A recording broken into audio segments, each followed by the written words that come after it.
Welcome to my review of Double Dragon for the arcade. You got your classic little intro scene here. Now this is pretty much the beat 'em up that really started the genre out to me anyway. I mean, there were other games that were beat 'em ups, but there was really nothing like this at the time, and it really stood out. I mean, the quality of it, the impacts of the hits, just the way that the visuals look when you hit a guy, and the environments, the music, everything was really top notch. I mean, there was really nothing comparable to it at the time for me. And I mostly used to see this game in arcades, and I was still playing NES games, so seeing this game was mind blowing. It was like these visuals were insane, and it was rare that I had a few quarters that I could get to even play the game. So I mostly just watched other people play it, or I just watched the demo screen mainly. Where the game would just have an attract mode and it would just play by itself. And when I did play the game, I'd only usually have a few quarters, so it was always a mysterious game. I always really wanted to see more of this game and play it more, but it was hard to get very far. You would die pretty fast if you didn't know what you were doing, especially back then when I was young. Now this footage is from my 1cc run, and it's going to show some flaws in the game because the best way to really do a one-credit run or a no-death run in this game is to just rely on elbows. Now, initially, you see me mixing it up and using some kicks and punches just for fun, just to have a little fun with the game. But as soon as it starts to get harder, I switch over pretty much to elbows only. I don't use any of the weapons, just elbows. So right now, I'm just kind of fucking around with some other moves just for fun, just to give a little variety to the playthrough when I was doing it. But that all pretty much goes to hell after the second stage or so. That pretty much, I'm done with the variety. And that's a big flaw of the game because the elbow is so dominant and the enemies fall for it so easily. It's super easy to exploit. But before I get more into that, this game still, like I said, had a massive impact on me, and it's it's still a favorite of mine, even though it's not the best gameplay-wise, but I'm not going to let that influence the review too much, because it may be different for someone if they were to experience it in modern times and they've never seen this game before, so I'm trying to review it from that perspective a little bit. Because with my bias, the game would get a much higher score just because of how much I enjoy it. I still like to go back to it. Now you can see there's massive slowdown. That's one of the reasons I show this area here. But it's frequent throughout the entire game. You can see sometimes there's a huge amount of slowdown. And it really, really detracts from the gameplay. And of course, there's a limited amount of moves. You have kick, punch, elbow, headbutt. You don't have a lot of moves. You have your jump kick. But, I mean, that's okay because a lot of these kind of older beat-em-ups didn't have a lot of moves. So, I mean, that's not necessarily a big issue. But of course, it helps when you have more mobility, more to your moveset. If you can do running attacks, that's always great in a beat-em-up game.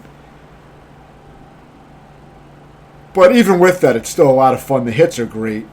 It probably doesn't look too impressive to somebody who might be seeing it for the first time now.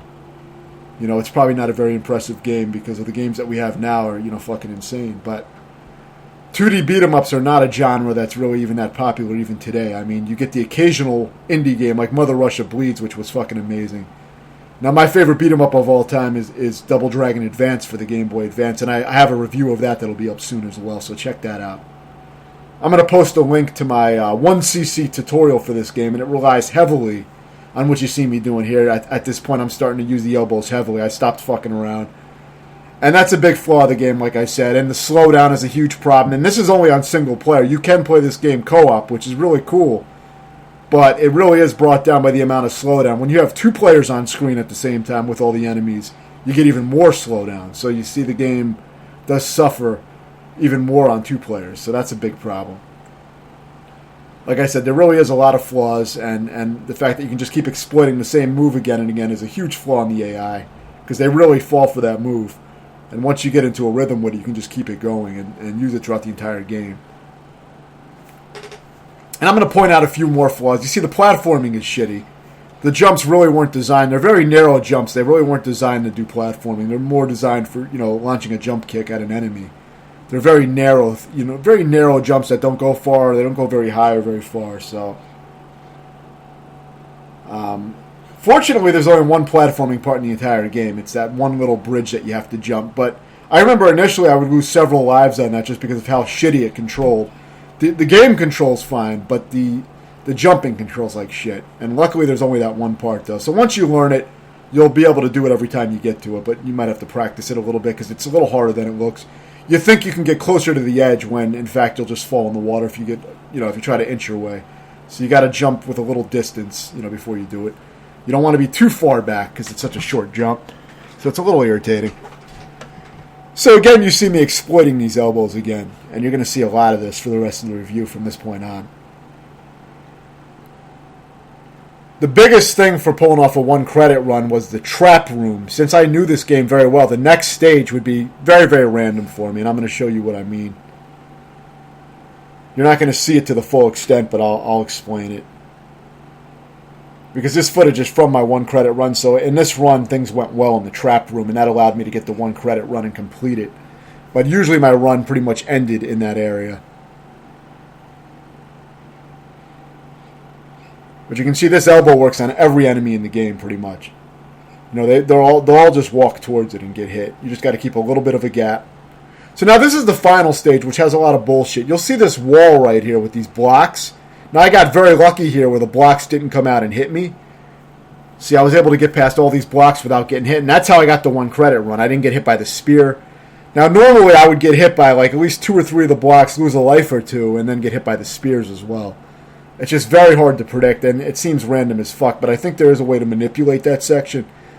It seems to work better when I stayed at the bottom of the screen, but I'm not sure if that would have consistently worked. I have seen videos on how to consistently time it. But it's very awkward. It's not something you would ever think to do. It's just something that people found out many years later. But it's designed to be cheap as fuck and basically take your money if you're playing in an arcade. So it is a shitty little feature of the game. And these spears are very irritating too. And I got lucky. I got lucky. I was able to walk through them. But usually you get hit by them.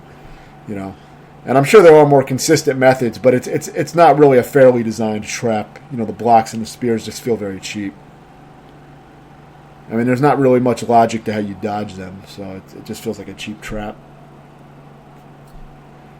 So here at the end, you fight, a lot of enemies, and then the final boss will come out, the Machine Gun Willie. The peace-loving citizen, Machine Gun Willie, will come out. And it is very cool, but of course you have a lot of slowdown when there's a lot of enemies on screen, so that's always a big issue, like I said.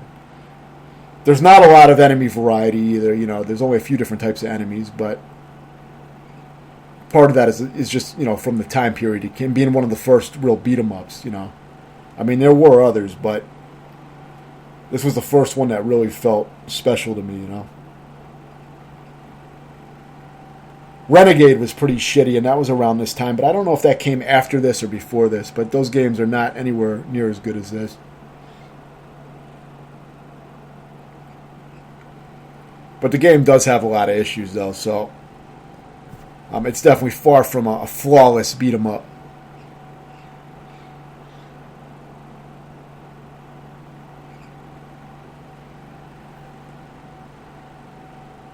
But yeah, I always liked the end where you had to,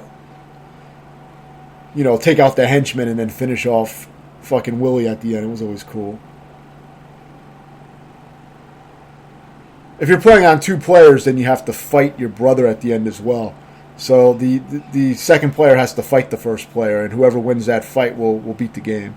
It's an interesting way to turn 2 players against each other at the very end of the game.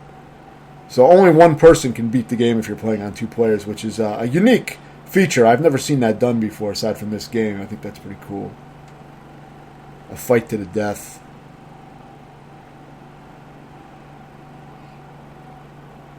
Of course, the elbow still works on the final guy, too. Basically, just ignore all the henchmen and just focus on fucking Machine Gun Willie until he dies. Once he dies, everybody runs away, so you just got to focus on him.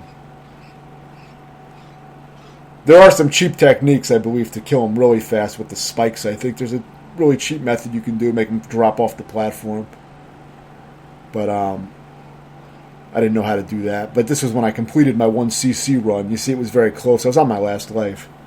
So yeah, after you defeat him, the enemies run away and you pretty much beat the game. Now, if you're playing on 2 players, then you will fight your brother to the death. But yeah, that's really about it. It's a pretty simple game. And I'm going to give it a 6 out of 10. I think it's kind of barely above mediocre just because of all the problems it has. But at the time, for me, it was mind-blowing. You know what I mean? But giving it a fair review now, I would have to give it a 6 out of 10. I would say it's a decent game with a lot of flaws. Thanks for watching.